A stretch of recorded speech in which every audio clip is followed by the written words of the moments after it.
Hey guys, I'm back. Another Smite Meta update. This one is for 3.6.22. We're gonna go through like we normally do, starting with hunters and then moving all the way to solo lane. Or starting with carry, moving all the way to solo lane.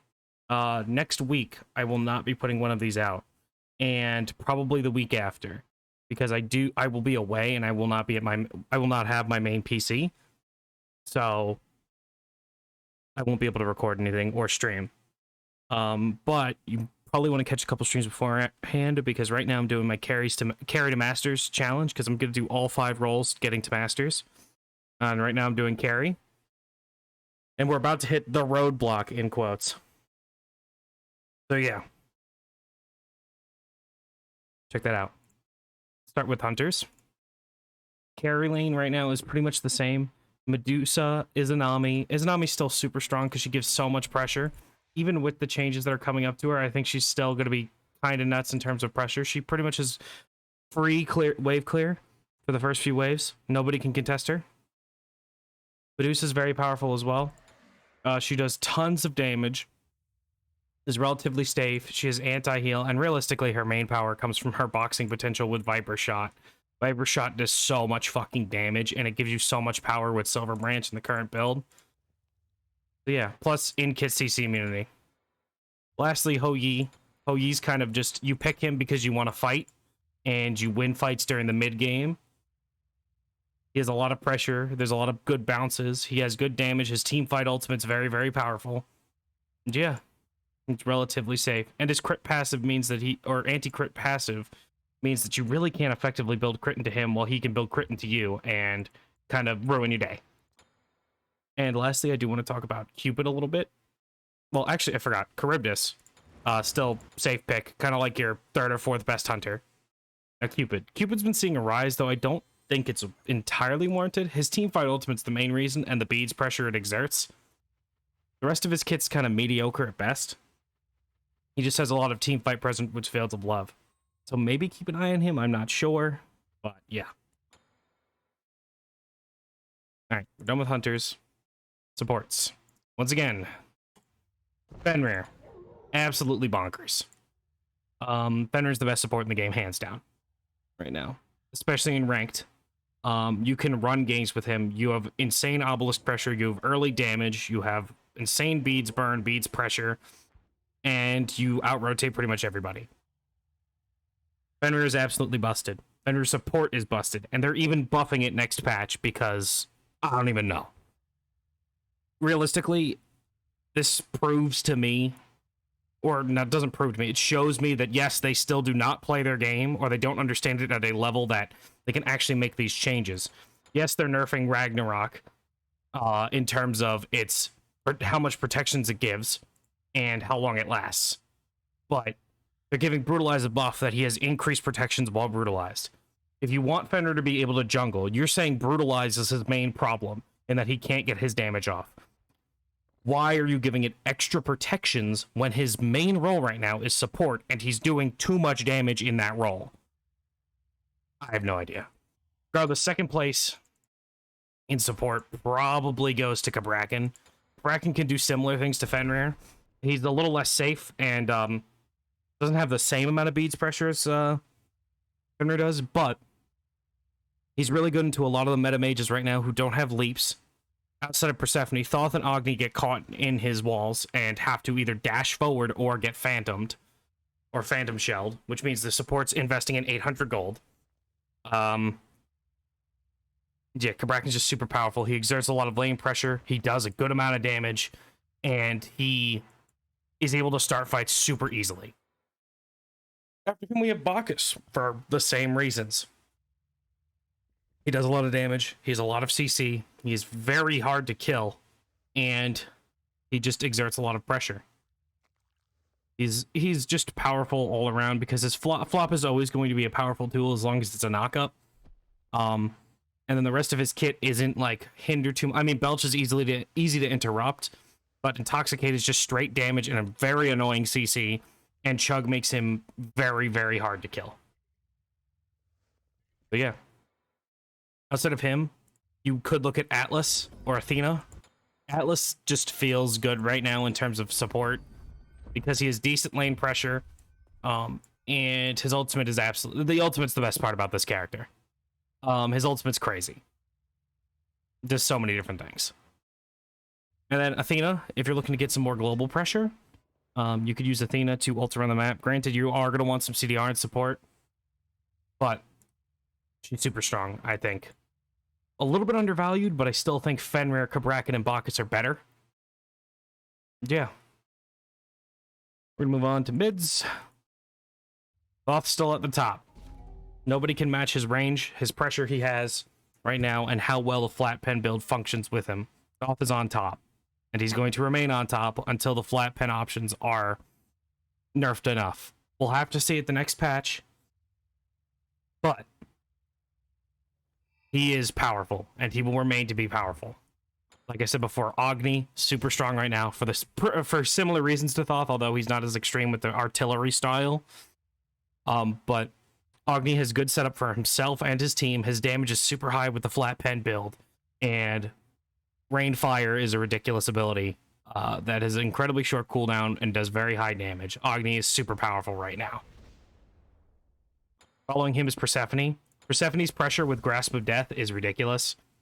You basically are forced to have beads, or you're going to be stuck on it, or your team has to hit it, which means they're not doing other things like killing the Fenrir who's on top of you, or killing somebody who's on top of your mage, or preventing your support from being picked.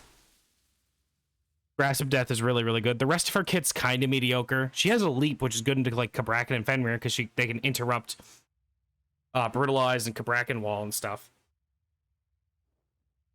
Her one does a ridiculous amount of damage for like no reason. It's kind of bonkers how much it does. And lastly, who was I looking at? I lost my train of thought completely. Oh, Zeus. Zeus is fucking gross. Plain and simple. He's actually kind of disgusting right now. You could build 2 defensive items on him and still... You could build 3 defensive items on him and still fuck. The flat pen build, he does so much damage right now. And even if he dies, he still gets his whole damage off because he's a bit tanky. And that's always been what's with Zeus, and now he's doing it right now, and he's doing it very well. So Zeus is still very good. Junglers. Where do I want to go first? Gilgamesh. Gilgamesh, for my money, is probably the best jungler in the game right now. His pressure is nuts. His early game damage is nuts. He can build pretty much full tank or half tank or mostly tank and still do a fuck ton of damage because of Sunforged Scimitar.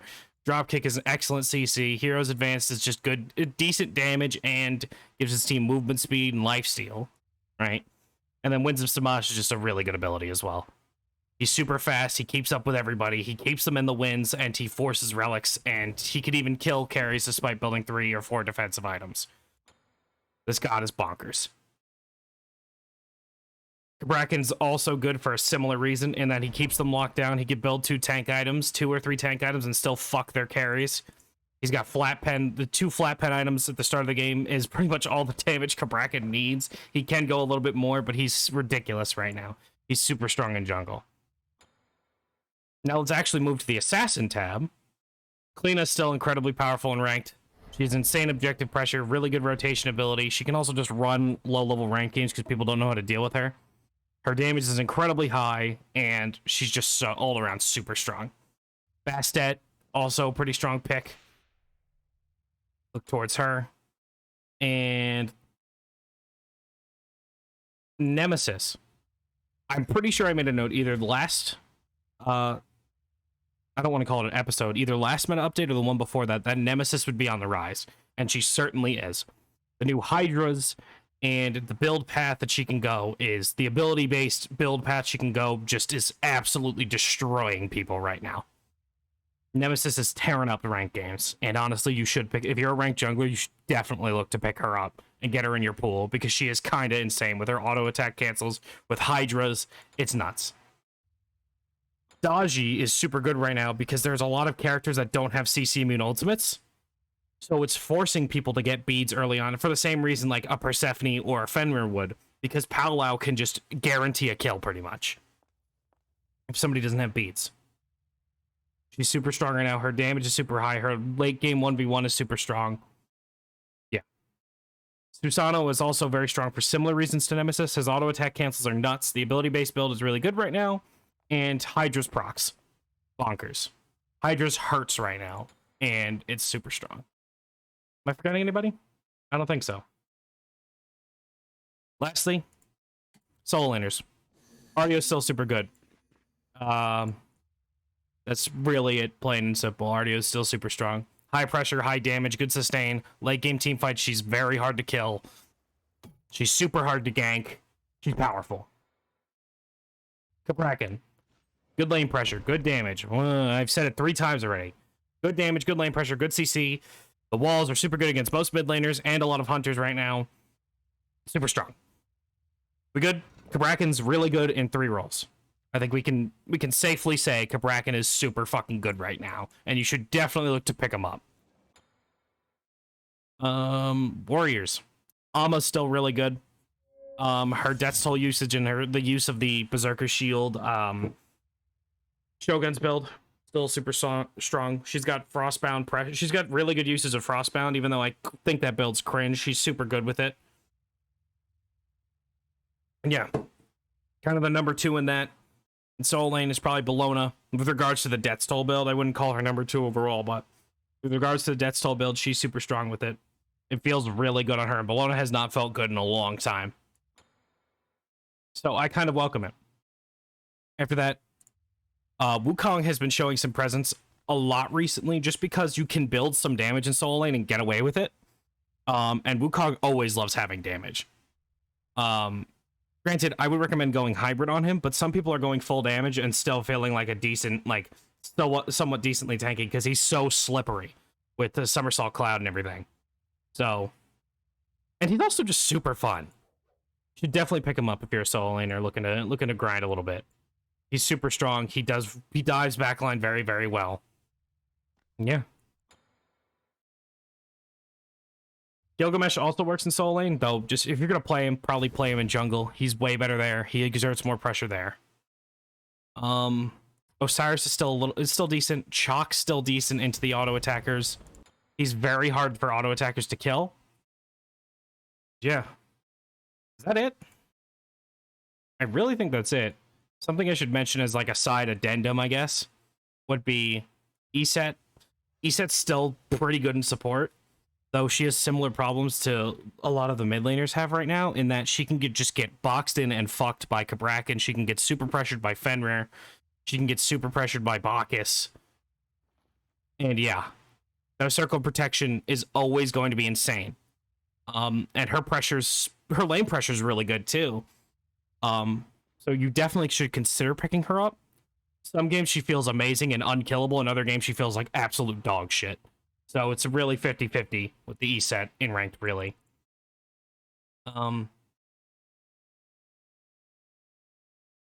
guess another mention would be Cerberus as a counter to Ardio specifically. Cerberus has always done well into Ardio just because that's how the matchup works. Cerberus passive plus Tainted Steel. Ardio barely heals and basically heals Cerberus whenever they trade. And Cerberus is just kind of going to live and never die to Ardio. So if you're having trouble with Ardio, definitely consider picking up Cerberus.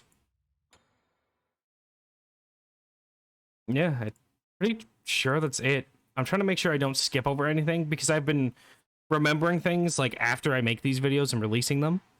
But really, that's what it is right now. We're pretty much just waiting for the bonus balance in the next patch to see how things change. Things haven't changed too much because no big changes have come out, but let's see how the Berserker Shield change does. I'm not sure what it will do, and we'll see what the flat pen changes do, because that has potential to shake up mid lane, but I don't really think it will. Because flat pen items are still super strong, but we'll see. I could be completely wrong. But we'll see.